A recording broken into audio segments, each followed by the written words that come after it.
तो आइए जानते हैं पर्यावरण यानी वातावरण के अलग अलग प्रकार। वैसे देखा जाए तो वातावरण का मुख्यतः दो विभागों में वर्गीकरण किया जाता है।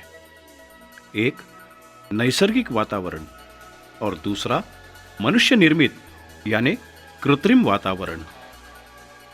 नैसर्गिक वातावरण की व्याख्या की जाए तो उसमें हवा, पानी, मिट्टी, जमीन, जंगल, विशिष्ट पेड़ पौधे, वनस्पतियां और वन्य प्राणी, जीव जंतु ये सभी ही सम्मिलित होते हैं। नैसर्गिक वातावरण की विशेषता यह है कि वह कभी स्थिर नहीं होता, हमेशा बदलते रहता है।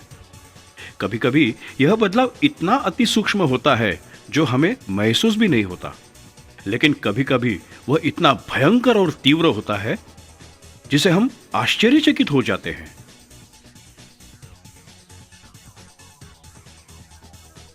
मनुष्य निर्मित यानी कृत्रिम वातावरण।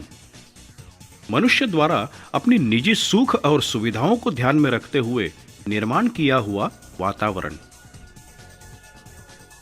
जिसका सीधा ताल्लुक औद्योगिक, व्यावसायिक, खेती संबंधी या गृह निर्माण के उपलक्ष्य में होने वाले बदलाव से होता है।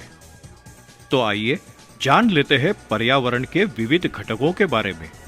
पर्यावरण के महत्वपूर्ण घटकों में हवा, पानी, जमीन, ऊर्जा और मनुष्य प्रजाति समेत समस्त जीव सृष्टि जो एक दूसरे से संबंधित और एक दूसरे से जुड़ी हुई है।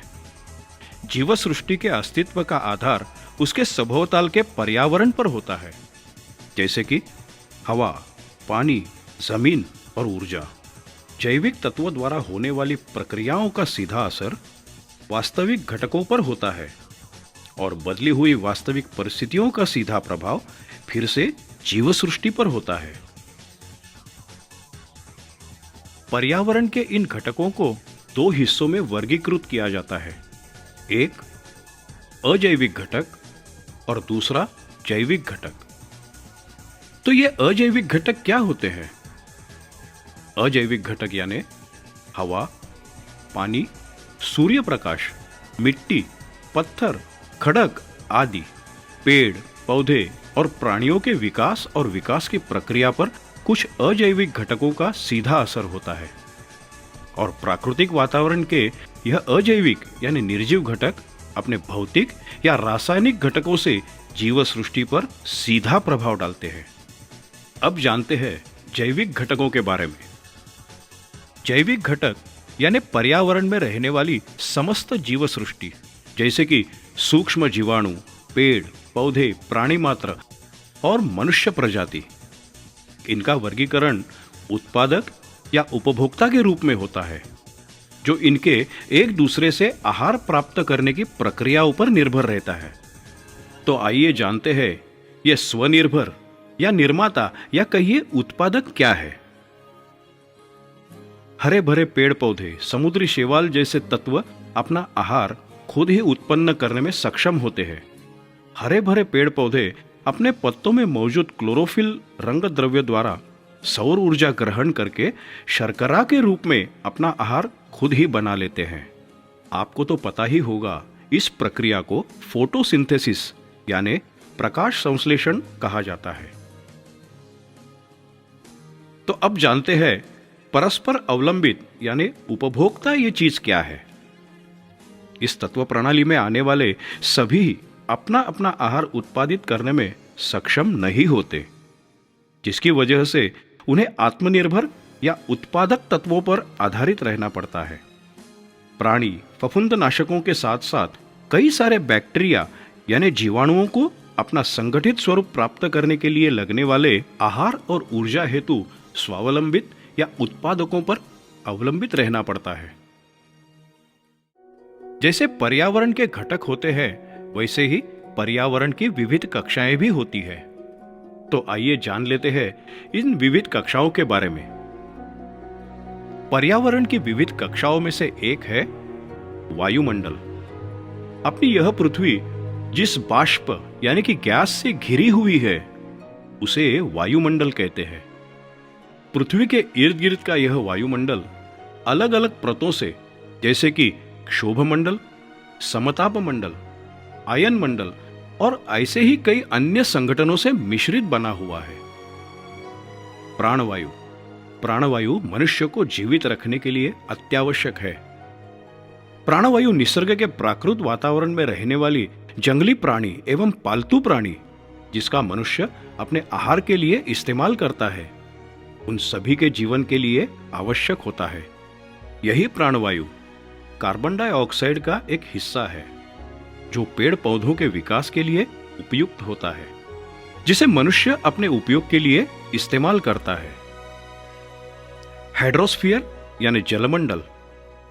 हमारे इस धरती का 3/4 हिस्सा जलमंडल से यानी पानी से व्याप्त है। इस जलमंडल का अधिकतम भाग समुद्री अवस्था में महासागरों के रूप में दिखाई देता है। इसकी तुलना में शुद्ध जल का स्रोत बहुत ही कम मात्रा में उपलब्ध है। अगर जलमंडल का वर्गीकरण करें तो समस्त जीव सृष्टि को पीने के लिए शुद्ध जल, नहाने के लिए, खाना बनाने के लिए शुद्ध जल, खेती और व्यवसाय के लिए शुद्ध जल, समुद्र द्वारा प्राप्त होने वाली मछलियां और समुद्री शैवाल जिसका मनुष्य प्राणी आहार के रूप में इस्तेमाल करता है, ऊंचे ऊंचे पहाड़ों से नीचे गिरने वाले पानी की मदद से हम बिजली का उत्पादन करते हैं। हमारे जीवन में इतना महत्वपूर्ण है ये जलमंडल। अब जानते हैं भूमंडल के बारे में। हमारे इस पृथ्वी के ऊपर की ठोस सतह को भूमंडल से जाना जाता है। यह भी 2 भागों में बट गया है, एक धूल और दूसरा ऊपर की सतह। इस ऊपरी सतह में पत्थर, खनिज और मिट्टी जैसे पदार्थ आते हैं, जिन्हें 2 हिस्सों में बांटा जाता है, एक महाद्वीपीय और दूसरा महासागरीय। इस ऊपरी सतह के ठीक नीचे पृथ्वी का आवरण आता है। पृथ्वी का अधिकतम अंदरूनी हिस्सा इस आवरण से बना हुआ है, जिसके भी 2 भाग होते हैं, एक बाहरी आवरण और दूसरा अंदरूनी आवरण।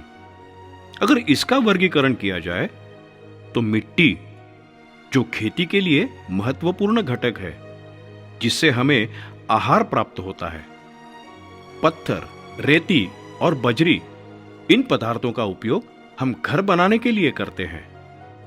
अधिकतम खनिज पदार्थ, जिसके ऊपर हमारा उद्योग समूह निर्भर रहता है। धरती के अंदरूनी हिस्से से हम तेल, कोयला, गैस, हीरे इत्यादि पदार्थ प्राप्त करते हैं। अब जानते हैं जीवमंडल के बारे में। जीवमंडल हमारी पृथ्वी का एक अहम हिस्सा है।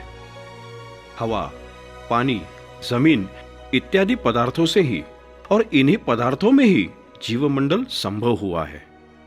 जीवमंडल पृथ्वी पर का वह जीव क्षेत्र है जिसमें इस ग्रह के सभी जीव तत्व सम्मिलित है, जिनको परस्पर के संबंधों के उपलक्ष्य में 2 विभागों में बांटा जा सकता है, जैसे पालतू प्राणी और खेती उत्पन्न से प्राप्त आहार, जैविक तत्वों पर आधारित आहार, जिसका ऊर्जा के स्रोत के रूप में इस्तेमाल किया जाता है,